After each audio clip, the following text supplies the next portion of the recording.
আসন্না trust, সুন্নাতে উদ্ভাসিত জীবনের জন্য।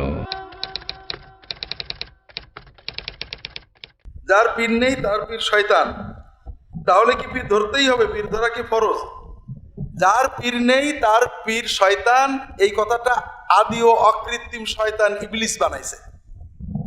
এটা কোরআনেও নেই, হাদিসেও নেই, এটা শয়তানের কথা।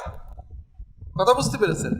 2 নম্বর হলো, যার পীর নেই তার পীর শয়তান হতে পারে। আমার তো পীর আছে, মুহাম্মদ রাসূলুল্লাহ সাল্লাল্লাহু আলাইহি ওয়াসাল্লাম।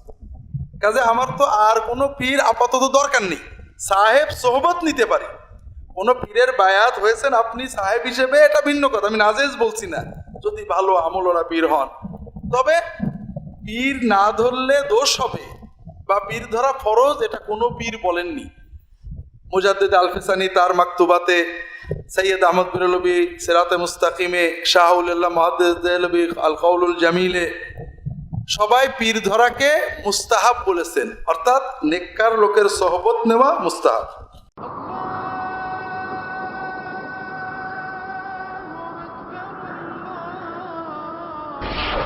আসন্না ট্রাস্ট, সুন্নাতে উদ্ভাসিত জীবনের জন্য।